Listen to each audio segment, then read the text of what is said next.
आइए सुनिए, देखिए, समझिए सनातन सत्य।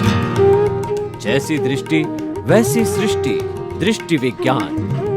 कुदरत, कुदरती रचना एवं कुदरत के कानून से शाश्वत सुख की प्राप्ति। जोधपुर के परम पूज्य महात्मा उपासक प्रोफेसर डॉक्टर सोहन राज तातेड़ के निर्देशन में सनातन सत्य। जैसी दृष्टि वैसी सृष्टि, दृष्टि विज्ञान।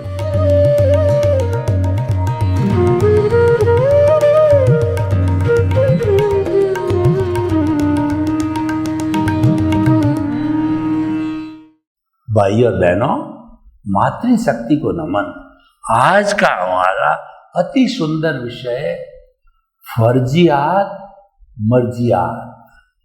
देखिए, ये दो शब्द बड़े इंपॉर्टेंट शब्द है। इन शब्दों का जो है हमें अच्छी तरह से चिंतन करना चाहिए। ये हमारे लिए बहुत ही उपयोगी हो सकते हैं। फर्जियात मर्जियात। देखिए, इसका पहले विवेचन करते हैं। फर्जियात का अर्थ होता है कि फर्ज निभाना। हमारे फर्ज जो है दो तरह के हैं। एक तो होता है हमारा गृहस्थ का फर्ज, यानी लौकिक जगत का फर्ज। एक हमारा फर्ज है अलौकिक जगत का फर्ज। जो अलौकिक जगत का फर्ज होता है वो मर्जियात होता है। मर्जियात का अर्थ होता है जिस पर बाहरी शक्ति का नियंत्रण न हो, मर्जी का मालिक, उसको मर्जियात कहते हैं। फर्जियात के अंदर उस पर दूसरा कानून लागू होता है, यानी कि जो हमारा व्यवहार जगत है वह फर्जियात है और हमारा भीतर का जगत है वो मर्जियात है, यानी हमारा खुद का है, उसके मालिक हम खुद है। हमारे पे किसी भी जो है वस्तु का, व्यक्ति का शासन नहीं चलता है। अब हम फर्जियात पे आते हैं। देखिए, व्यक्ति जन्म लेता है और जन्म से मृत्यु के बीच का जो स्पान होता है वह जीवन कहलाता है। और खुली आंखों के जीवन पर फर्जियात का कानून लगता है, बंद आंखों के जीवन पर मर्जियात का कानून लगता है। यानी उसके ऊपर वाला कोई नहीं, इसके ऊपर वाला है। वो जो डिफरेंस है, ऊपर वाला है ऊपर वाला नहीं है, वो हमको समझना है। यानी हमको स्वतंत्रता और स्वतंत्रता को समझना है। अगर एक किसी भी पशु को बाड़े में बंद कर दिया जाए तो वह स्वतंत्र हो जाता है और वो वहां से जो है कोशिश करता है निकलने की, स्वतंत्र होना चाहता है। एक पक्षी को पिंजरे में बंद कर दिया जाए तो वो बड़ा अशांत महसूस करता है, क्योंकि वो तो खुले आकाश में उड़ने वाला है, वो स्वतंत्रता चाहता है। हर प्राणी स्वतंत्रता चाहता है, स्वतंत्रता कोई नहीं चाहता है। स्वतंत्रता का अर्थ ये नहीं, स्वच्छंदता नहीं है। स्वतंत्रता का अर्थ है कि मर्यादा के दायरे में रह करके उसको स्वतंत्रता मिलनी चाहिए। तो हम पहले फर्जियात की बात करें तो फर्जियात के अंदर हमारा जन्म से मृत्यु के बीच के अंदर जो कोई भी उदय और प्रारब्ध होता है वो सारा मन वचन काया के द्वारा होता है। हमारे कार्य प्रणाली के तीन बड़े घटक कहिए या तीन बड़े सहयोगी कहिए, वो मन वचन काया है। उसी मन वचन काया से जो है ये पुतला बना है। मन जो है वह जो कार्य करता है वह सोचने का कार्य करता है, वो वर्तमान का चिंतन करता है, वह भूतकाल की स्मृति करता है और भविष्य की कल्पना करता है। यह तो काम मन करता है। मन भीतर रहता है, दिखाई नहीं देता है। ये जो दिखाई देती है हमारे, ये शरीर दिखाई देता है और 5 इंद्रियां दिखाई देती है। इन 5 इंद्रियों के कुल 23 विषय है। आँख है वो देखने का काम करती है, और जीभ है वो स्वाद का काम करती है, और जो हमारे कान है ये सुनने का काम करती है, और चमड़ी है वो स्पर्श का काम करती है। ये 5 इंद्रियों के 23 विषय जो है, ये इंद्रियां बाहर के वातावरण से ग्रहण करके और मन को देती है। मन एक मैनेजर का काम करता है। वह इन जो पैम्पलेट्स बाहर से आते हैं, जो विषय बाहर से आते हैं, वो बुद्धि को दे देती है। और बुद्धि जो है एक प्राइम मिनिस्टर का काम करती है। कई बार बुद्धि जो है इनको देख करके निर्णय नहीं ले पाती है, तो वो चित्त को दे देती है। और जो चित्त होता है वह जो कैमरे का काम करता है, वो फोटो लेता है। तो जितने जितने विकल्प जो है बाहर से आए, सबका फोटो लेकर के वो अहंकार को देखता है, और अहंकार जिस पर छाप मारता, सिग्नेचर करता है, तो वो काम हो जाता है। तो मनुष्य के जीवन के अंदर भोगने वाला अहंकार है। आपकी तिजोरी है, उसमें 1 करोड़ रुपया पड़ा है, तो तिजोरी उसको नहीं भोग रही है कि मेरे पास करोड़ करोड़ रुपया है, क्योंकि वह तो निर्जीव है। और धन है, नोट है, वो भी निर्जीव है। ये अहंकार भोगता है कि मैं करोड़पति हूँ, मेरे पास इतना रुपया है। वो लोगों को प्रदर्शन भी करता है, और लोगों को चाहे तो वो बांट भी सकता है, और वह जो है चाहे तो उसका दुरुपयोग भी कर सकता है। वह उसके ऊपर निर्भर करता है, क्योंकि सदुपयोग दुरुपयोग है ये बुद्धि के द्वारा होता है। बुद्धि अगर सही काम करती है तो सुबुद्धि कहलाती है, और गलत काम करती है तो कुबुद्धि कहलाती है। बुद्धि को हमेशा कभी भी कुबुद्धि नहीं बनने देना चाहिए, सुबुद्धि रखनी चाहिए। तो ये मैंने जो मन बुद्धि चित्त अहंकार बताया, ये पूरा मिलके अंतःकरण होता है। ये अंतःकरण जो है हमारे प्रतिष्ठित आत्मा का भाग है, और ये लाइव प्रतिष्ठित आत्मा कहलाती है, जिसके माध्यम से कर्मों का बंधन होता है। और एक जो अब मैं आ रहा हूं, मैकेनिकल प्रतिष्ठित आत्मा होती है, वो मात्र डिस्चार्ज का काम करती है। उसके अंदर रद्दो बदल की कोई गुंजाइश नहीं होती है, और उस जो है मैकेनिकल के ऊपर जो है गवर्निंग जो हो जाती है, वह हमारी गवर्निंग होती है।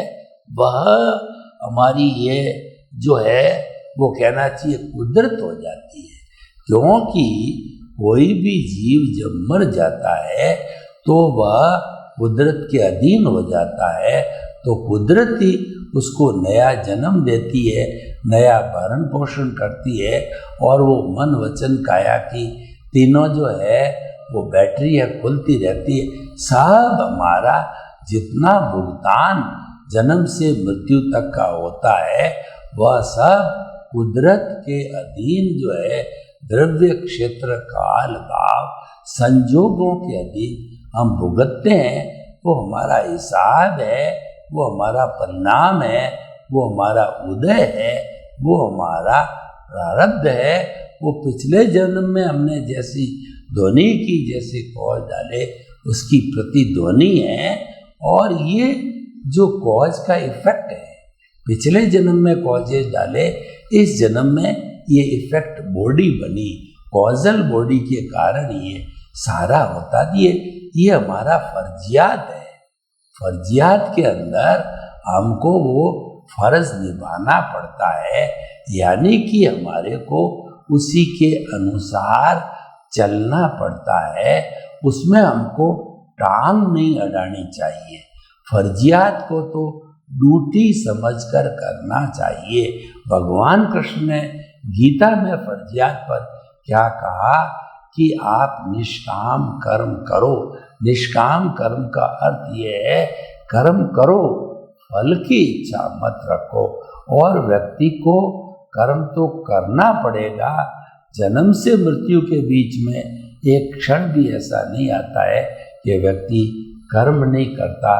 रात के समय में भी जो है, हम जब सो रहे होते हैं तो हम सपने देखते हैं। ये सपने देखने का काम है हमारा तेजस शरीर या हमारा जो है अवचेतन मन करता है, तो यह भी कर्म चलता है। तो ये मन वचन काया का कर्म चलने का, सारा कर्म भुगतने का काम है, वो सारा फर्जियात कर्म है। उसमें जो है हमको कुछ सिद्धांत जो है फर्जियात के वो लेकर के चलना चाहिए। वो फर्जियात के क्या, वो हम फर्जियात के 5 सूत्र आपको बताना चाहते हैं। पहला सूत्र है कि जगत निर्दोष, यानी कि कोई व्यक्ति जो है वो हमारे को कष्ट देने के लिए सामने आ गया या हमारी सेवा करने के लिए काम में आ गया। हमारे जीवन में कोई गाय है, हमको अच्छा दूध देने के लिए आई है, और कोई गाय बाकड़ी आ जाती है, वो खाली चारा ही खाती है, देती कुछ नहीं है, तो वह लेने आई है। उसी तरह से आपकी संतान है, आपके बेटे हैं, बेटियां हैं, तो उसमें से कुछ जो है आपकी सेवा करने वाले होंगे और कुछ है आपको डांटने वाले, फटकारने वाले, गाली गलौज करने वाले। और कई तो ऐसी संतान मिलती है कि वृद्धाश्रम में भी भर्ती करा देती है, तय खाने में भी डाल देती है, रोटी नहीं देती है और बीमारी का इलाज नहीं कराती है, तड़फने को छोड़ देती है।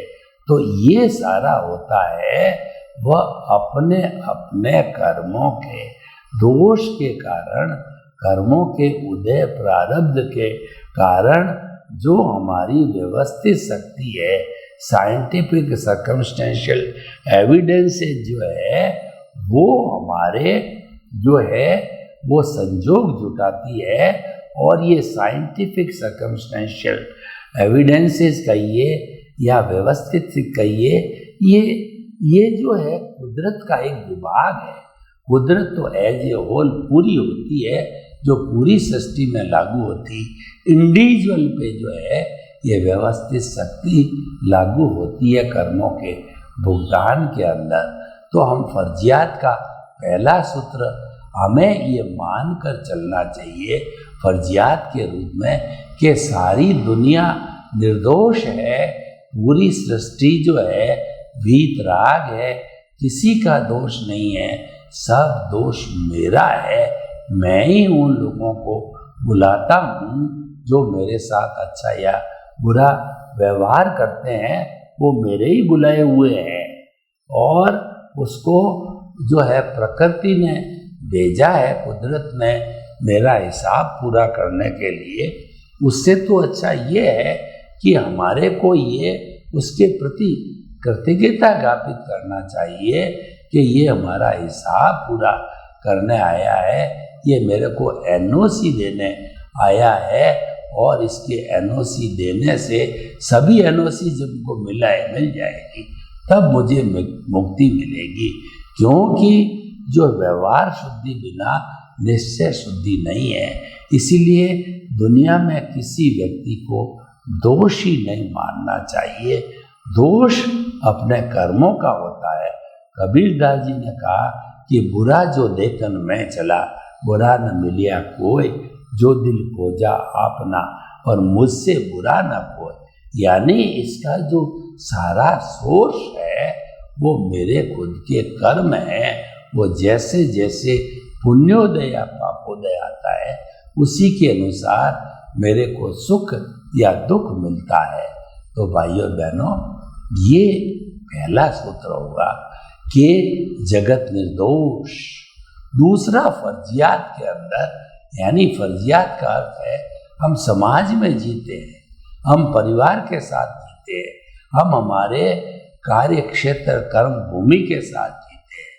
तो हम जब ग्रस्त जो हम इस जीवन में रहते हैं तो किसी न किसी के साथ में तो अवश्य ही जीते हैं। ऐसा नहीं होता कि हम अकेले जंगल में चले जाएं, क्योंकि हम सामाजिक प्राणी हैं। सामाजिक प्राणी समाज में ही जीता है। वह जंगल में चला जाए तो जिंदा नहीं रहता है, उसको वाइल्ड एनिमल खा जाते हैं। उसको रोटी कहाँ से मिलेगा, पानी कहाँ से मिलेगा, शेल्टर कहाँ से मिलेगा। तो भाइयों और बहनों, हम आपको ये बताना चाहते हैं कि फर्जियात का जो दूसरा सूत्र है, टकराव टालिए। यानी कि हम जिन जिन लोगों के साथ में जीते हैं उनसे हमारा टकराव नहीं होता है। वही तू मैं हमको करता है, गाली देता है, तो आप चुप रहिए, उस गाली को ग्रहण मत कीजिए, वो गाली वापस चली जाएगी। आपने जितना बुरा भला कहा है और आपने चुपचाप उसको सुन लिया, स्वीकार कर लिया, तो आपका कुछ बिगाड़ नहीं होने वाला है। कर्म बंधन उसके होंगे, कर्मों का छुटकारा आपका होगा। कॉजल बॉडी आपकी घटेगी, अज्ञान आपका घटेगा। सहनशीलता रखने से हमारा अज्ञान घटता है, कार्बन शरीर घटता है, कर्म जड़ते हैं। तो हमें किसी भी दुनिया में जितने भी आज बड़े या छोटे और महायुद्ध तक देखो, वो टकराव से पैदा होते हैं, प्रतिक्रिया से पैदा होते हैं। एक व्यक्ति किसी को एक बात बोलता है तो सामने वाला 2 बोल देता है, फिर इधर वाला 4 बोल देता है। यानी नेले पे दैला, टिट फॉर टैट, ईंट का जवाब पत्थर। और ये संघर्ष चलते चलते पुलिस कार्रवाई, कोर्ट कार्रवाई और न मालूम कितना लंबा चौड़ा हो जाता है। एक छोटी बात है, बहुत लंबी हो जाती है। एक छोटी चिंगारी है, पूरा दावा न लगा देती है। तो छोटी चिंगारी को जो है आप दावा न लगने मत दो, यानी टकराव डालिए। तीसरा जो सूत्र फर्जियात का हम देते हैं वो है एडजस्ट एवरीवेयर। देखो हम जीते हैं, कभी भोजन अच्छा मिल गया, कभी भोजन थोड़ा कम मिला, स्वादिष्ट नहीं मिला, कभी जगह कम मिली, कभी ज़्यादा मिली, कभी एसी मिला, कभी एसी नहीं मिली। तो इस तरीके से हमको पैसा कम है, कभी कपड़ा महंगा मिला, कभी कपड़ा सस्ता मिला। तो हर परिस्थिति में हमको एडजस्ट करना सीखना चाहिए। उसको कहते हैं एडजस्ट एवरीवेयर। जो व्यक्ति एडजस्ट एवरीवेयर सीख लेता है उसको जीवन में कहीं तकलीफ नहीं आती है, क्योंकि वह रामबाण फॉर्मूला वो जानता है। और जो अगला सूत्र है भुगते उसकी भूल, इसका अर्थ क्या हुआ कि किसी व्यक्ति ने मेरे को टक्कर मार दी और मैं गिर गया, मेरे हाथ के खरोंच आ गई, तो भुगत मैं रहा हूँ, जो दर्द मेरे हो रहा है। लेकिन जो है वो भूल किसकी है? भूल भुगताने वाले की नहीं है, भूल मेरी है कि स्वतंत्र सत्ता किसी प्राणी की नहीं है कि आपको कष्ट दे सके या आपको सुख दे सके। वो तो सब कर्मों के अधीन है, वो तो व्यवस्थित शक्ति के अधीन है, वो द्रव्य क्षेत्र काल भाव संजोग के अधीन है, वो तो कुदरत के अधीन है। वह अकेला आपके पास आ ही नहीं सकता है। आपकी भूल की वजह से उसने आपको भुगता करके हिसाब क्लियर किया है। इसीलिए कभी भी ध्यान रखना कि जो भुगताता उसकी भूल नहीं है। आपका बेटा आपको थप्पड़ मारता है, भूखा रखता है, भूल उसकी नहीं है, भूल आपके कर्मों की है। आपने ऐसे ही कर्म किए जब वो बच्चा आपको इस तरीके का ट्रीटमेंट दे रहा है। दूसरा लड़का आपको भोजन खिलाता है और आपको जो है चित्त समाधि पहुंचाता है, वो आपकी सेवा करता है। तो दोनों ही मामले के अंदर भुगतने वाले आप हो, क्योंकि ये भूल आपकी है। और पांचवा सूत्र है कि हुआ सो न्याय। इसका अर्थ ये हुआ कि जो कुछ भी फर्जियात में चल रहा है ये न्याय पूर्वक चल रहा है। चाहे आपका बुरा हो रहा है या अच्छा हो रहा है, ये ईश्वर का न्याय है, ये कुदरत का न्याय है, ये प्रकृति का न्याय है। इस न्याय में कोई भूल नहीं हो सकती। जज का न्याय तो मैन मेड होता है, उसमें भूल हो सकती है, लेकिन कुदरत के न्याय में कोई भूल नहीं हो सकती। तो इस तरीके से जो हमारा फर्जियात यानी लौकिक जीवन है, जो व्यवहार जगत है, जिसमें हमारा हिसाब पूरा करते हैं, उसके अंदर ये सूत्र लागू होता है।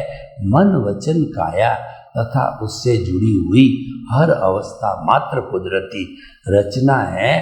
कुदरती रचना जो है वह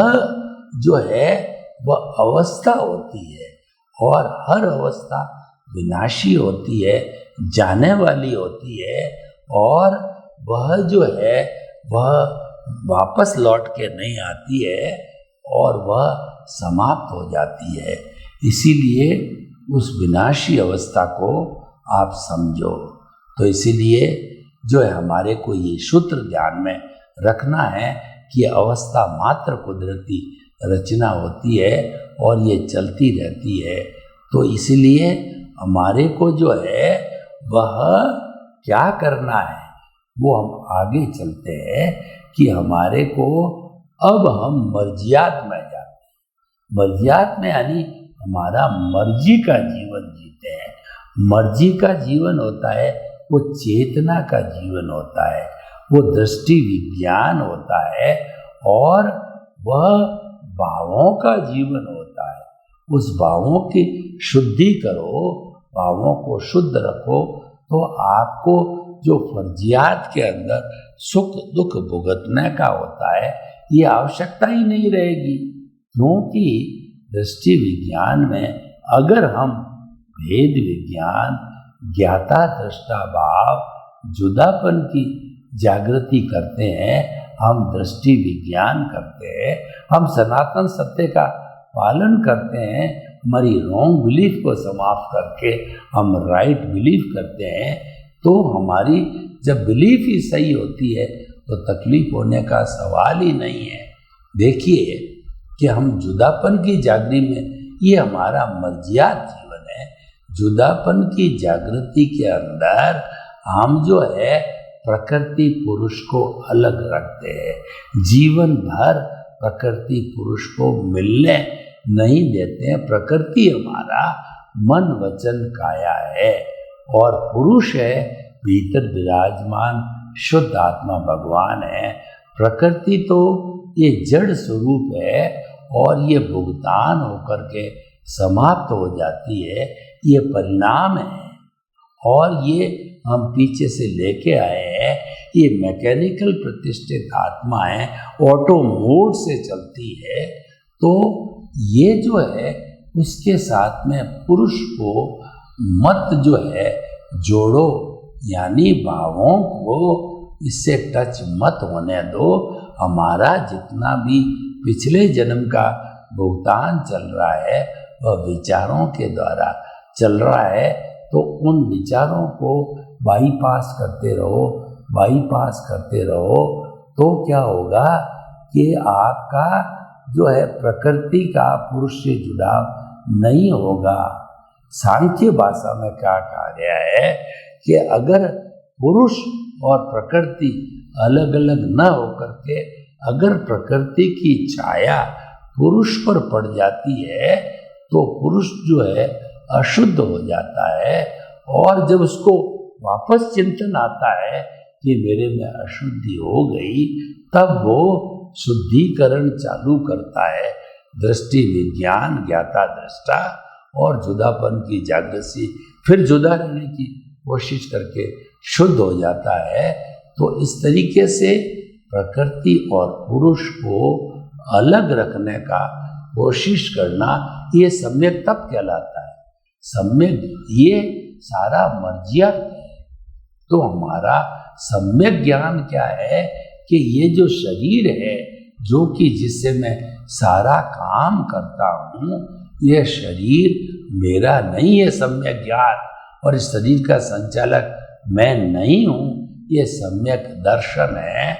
और जो कुछ भी मन वचन काया कुदरती रचना है, उसको देखते रहना सम्यक तप है। जब ये सम्यक ज्ञान, सम्यक दर्शन आर्ट ऑफ द विजन में फिट हो जाएगा और सम्यक तप चलता रहेगा, तब आपको मर्जियात के अंदर सम्यक जो है चारित्र, यानी आत्मा का स्पर्श होगा। और वह स्पर्श होते होते बढ़ते बढ़ते 360 डिग्री का अनुभव होकर के आप केवल ज्ञानी बन के सिद्ध बुद्ध मुक्त बनोगे। सर्वे भवन्तु सुखिनः, सर्वे सन्तु निरामया।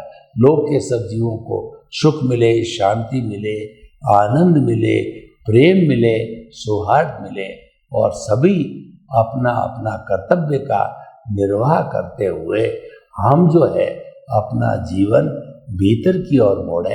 आपके प्रति मंगल।